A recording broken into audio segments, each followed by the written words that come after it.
Ashama akkam jirtu kabajamtoota daawwattoota Oromiyaa Miidiyaa Neetwork oduu galgala kanaaf qindeeffanneen isinitti hima oduu waliin Anna'imaa Umari.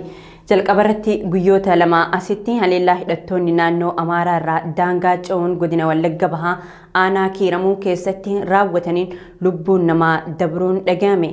Gandoota baadiyyaa aanaa Kiiramuu ganda Burqaa Soorumaa, Caffee Soorumaa, guddina jireenyaa fi booqaa akkasumas ganda Ashuu Jaaman keessatti haleellaa hidhattoonni daangaa ce'uun naannoo Amaaraa irraa bobbaafaman raawwataniin manneen hedduun gubachuu fi loon hedduun saamamuu dabalatee lubbuun namoota nagaa 15 dabruu maddeen Oromiyaa Miidiyaa Neetworkitti himaniiti jiru. Gabaasaa qindaa'ee Muhammad Fantaalleetu dubbisa. aanaan Kiiramuu aanaalee godina Wallagga Bahaa daangaa godina Horroo Guduruu Wallaggaa fi naannoo Maratii wal daangessan keessaa tokko yoo taatu haleellaa fiinxaaliyyaa Maratiin saamamuu fi cabuu erga eegaltee waggaan tokko dabreera. Gandoota baadiyyaa aanaa Kiiramuu jalatti bulan keessaa gandoonni 13 harka humnoota fiinxaaliyyaa jala erga galanii ji'oonni 7 lakkaa'amanii jiru. Magaalonni xixiqqoo fi mandaroonni qonnaan bultoota abiddaan gubamanii jiru. Callaa fi bushaayeen loon fi beelladoonni mana saamamanii jiru jedhu jiraattonni. Qonnaan bultoonni Oromoo kumaatamaan lakkaa'aman qe'ee fi qabeenya isaaniirraa buqqaanii gaaddisa mukaa fi qarqara daandiitti kufanii jiru. Kun hundi kan ta'e humnoota mootummaan naannoo Amaaraa hidhachiisee bobbaaseen ta'us mootummaan naannoo Oromiyaa dhimma kana tasgabbeessuuf tarkaanfii cimaa fudhate qabaachuu dhabuu isaatiin komiif saaxilameera. Haleellaan hidhattoota Amaaraa daangaa ce'anii dhufanii raawwatamu kun yeroodhaa gara yerootti hammaachaa dhufuun guyyoota lamaan kanas gandoonni 5 haleelamanii qonnaan bultoonni saamamuun garii lubbuun ajjeefamanii jiru jedhu maddeen. Gandoota baadiyyaa aanaa Amuruu keessaa gandi Burqaa Soorumaa, Caffee Soorumaa, guddina jireenyaa fi booqaa akkasumas ganda Ashuu jedhaman keessatti haleellaa hidhattoonni daangaa ce'uun raawwataniin hanga ammaatti lubbuun nama 15 dabruu OMN odeeffateera. Onkololeessa 14 irraa eegaluun hanga guyyaa har'aatti haleellaan kun hammaatee itti fufuusaa kan himan maddeen. Gandoonni baadiyyaa aanaan Amuruu qabdu hedduun durumaanuu humnoota fiinxaaliyyaa Maratiin qabamanii jiru. Ammas dabalataan gandoonni haaraan qabamuu jiraattonni ibsanii jiru. Wanti nuti quba qabnu haga kaleessaatti amma tokko miidhaan godina Wallagga Bahaa aanaa Kiiramuu kanneen akka booqaa fi ashuu jedhamutti lubbuun saba keenyaa hedduu akka darbedha. Odeessa kaleessa kan nu ga'een daataa yookaan immoo maqaa namoota miidhamanii adda baafachuu yoo dadhabnellee akkasumas humni kun gara Amuruutti tarkaanfachuudhaaf jechas iddan bakkallee gara Sirdaa Gomboo Affallii jedhamu kanarratti gara goomuun dabalatee dhiibbaa geessisuuf dhufee ture. Yaa ta'ugaa jabina ijoollee keenyaaf uummata keenyaan gara Kiiramuutti galagaluun aanaa sanaati.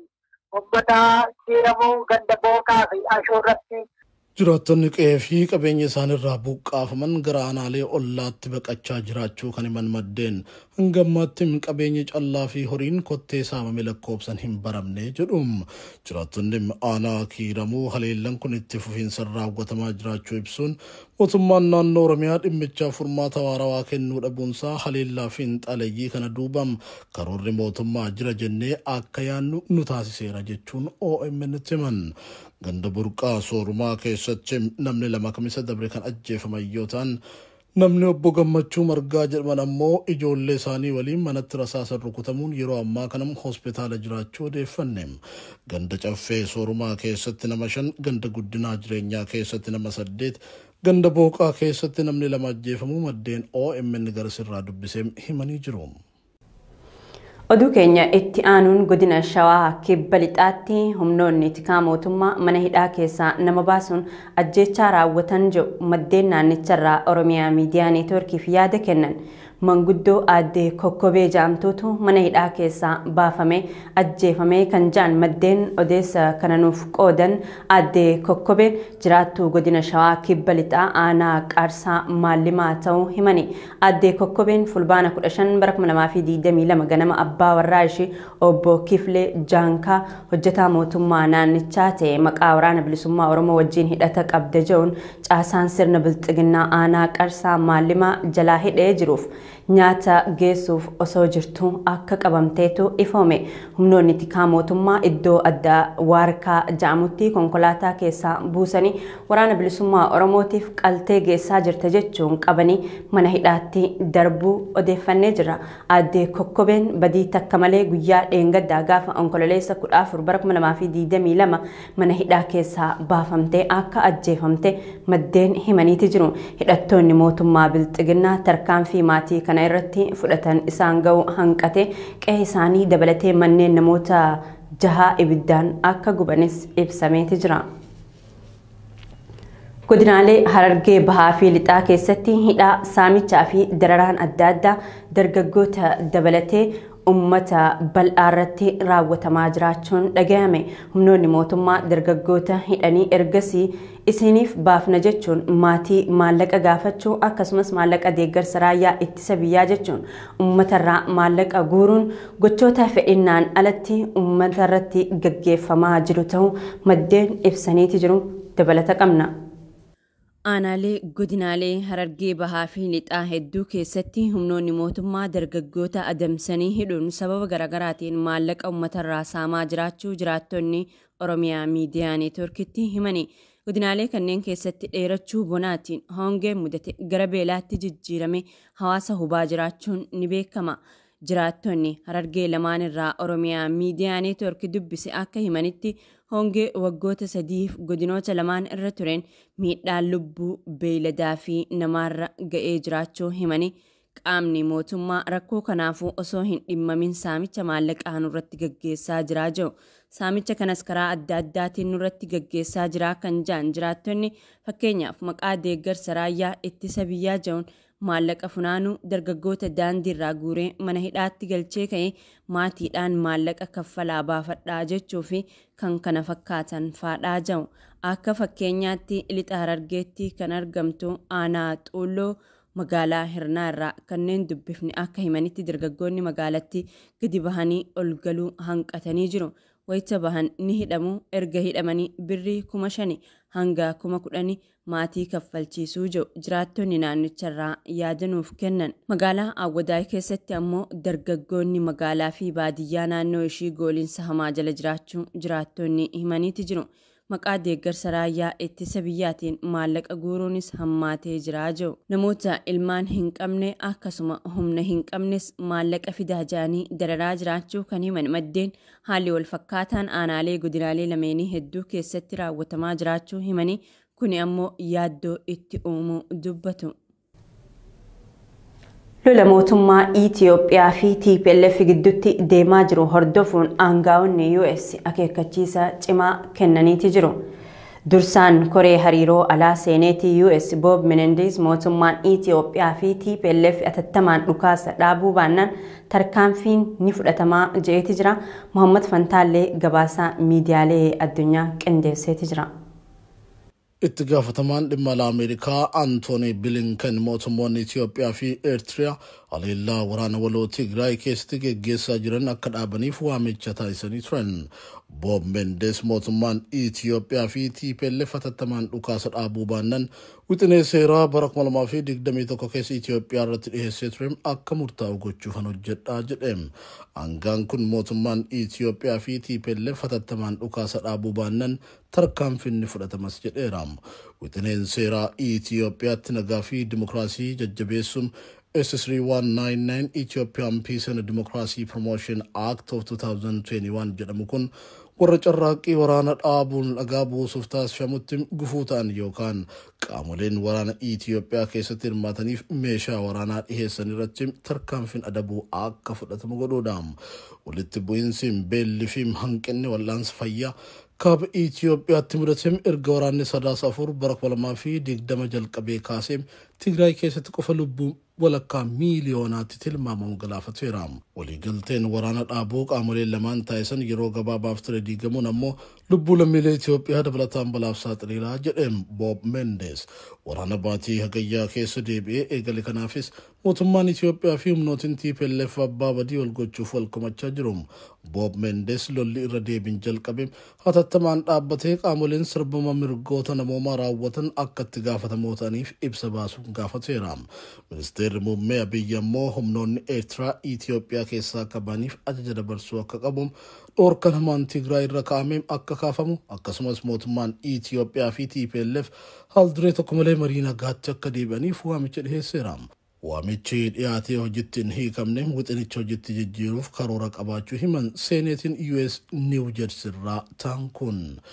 President Joe Biden murtee qaamolee waraana kaaba Itoophiyaa keessatti hirmaatan qoqqobuuf darbe irratti fulbaana 17 bara 2021 mallatteessanii turan. Qoqqobbiin kun kanneen waraanni kaaba Itoophiyaatti adeemaa jiru akka itti fufuuf gaafatamoo ta'an yookaan qooda qaban gargaarsa namoomaa kanneen ugguranii fi kanneen dhukaasni akka hin dhaabbanne dhoorkaa jiran irratti kan qiyyaafatudha. Kanaaf State Secretariin osoo kana caalaa hin turin yakkaawwan waraanaa, yakkaawwan namoomaa irratti raawwatamanii fi duguuggaa sanyii ilaalchisuun murtoo qabaachuun warreen gochaawwan akkasii raawwatan irra atattamaan qoqqobbii kaahuu qaba. Kana caalaa osoo hin turin walitti bu'iinsa kana keessatti miidhaa geessisuun namoonni akka raawwatanis akka itti gaafataman gochuun barbaachisaadha jedhan.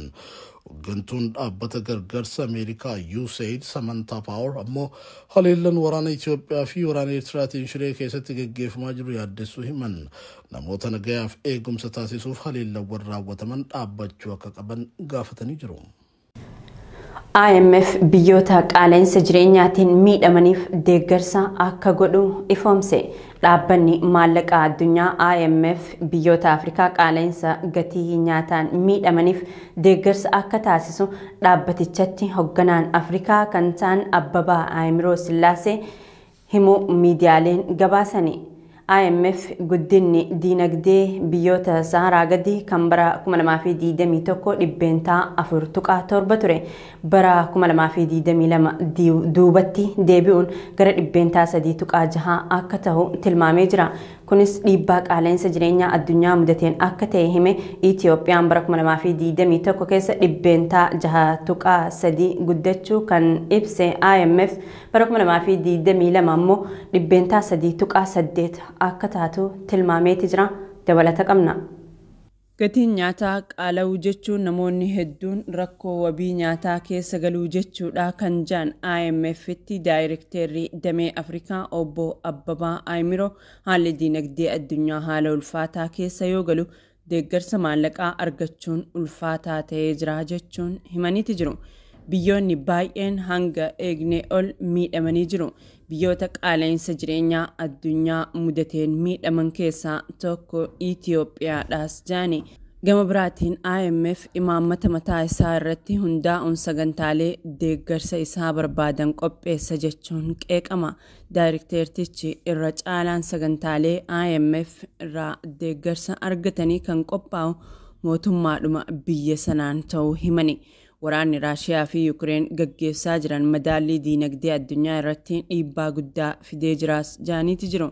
Qaala'insi jireenyaa sababa waraanaa kanaan mudateenis biyyoonni Afrikaa hedduun miidhamanii jiru. Keessumaa gatiin boba'aa akka malee dabaluun biyyoota addunyaa rakkoo keessa galcheeti jira. Biyyoonni Afrikaa akkaan miidhamanii jiru. Gatiin nyaataa qaala'ee jira.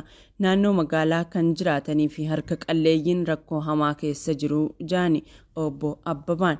IMF deeggarsa maallaqaa kan taasisu karaa lamaan tahuu kan eeran daayirekteertichi kan jalqabaa deeggarsa hatattamaa yeroo barbaachisuudha jaani. Yeroo haalli akkanaa mudatu imaammata haaraas ta'e sagantaa addaa qopheessuu osoo hin barbaachisin deeggarsi biyyoonni argachuuf gaafatan ni kennamaaf jaani. Kan biraa ammoo biyyi tokko haaromsa diinagdee fiduuf yeroo sagantaalee adda addaa qopheessitu kan kennamuudha jaani. Hooggantoonni biyyoota adda addaa haaromsa diinagdee fiduuf sagantaalee adda addaa qopheessuun IMF irraa deeggarsa argachuuf yoo gaafatan akka kennamuuf himani. IMF guddinni diinagdee biyyoota Saharaa gadii kan bara 2021 dhibbeentaa 4.7 ture. Bara 2022 duubatti deebi'uun gara dhibbeentaa 3.6 akka ta'u tilmaamee jira. Kunis dhiibbaa qaala'insa jireenyaa addunyaa mudateen akka ta'e hime. Itiyoophiyaan bara 2021 keessa dhibbeentaa 6.3 guddachuu kan ibse IMF bara 2022 ammoo dhibbeentaa 3.8 akka ta'u tilmaameeti jira. Itiyoophiyaan dhiibbaa waraana Raashiyaa fi Yukireeniin qaala'insa jireenyaa mudateen dabalata waggoota lamaan dabran waraana keessa turte. Oduu keenya xumuraatiin pirezidaantiin Raashiyaa Vilaadimiir Puutiin ammaan tanatti Yukireen irratti haleellaa bal'aa raawwachuun hin barbaachisu jedhani.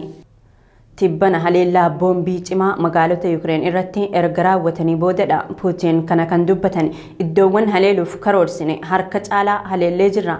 Kanarra Yukireen balleessuuf kaayyoo hin qabnu jedhan Puutiin. Kaayyoon Raashiyaan dhiirota 300,000 loltummaaf gurmeessuudha. Kanas torbaan lama keessatti galmaan geenyaa jedhe pirezidaantiin Puutiin. Yukireen erga weeraranii ji'oota 8 boodadha. Pirezidaantiin Raashiyaa Vilaadimiir Puutiin haasaa akkanaa kan dubbatani. Magaalaa guddoo Kaazaakstaan Astaanaatti yaa'ii hooggantoota naannichaa irratti erga hirmaatanii booda gaazexeessitootatti wayita dubbatan Yukireenitti iddoowwan haleeluuf itti akeekne 29 keessaa 22 hunkuteessinee jirra. Iddoowwan 7 hafan waraana keenyaan ni haleellaa jedhani.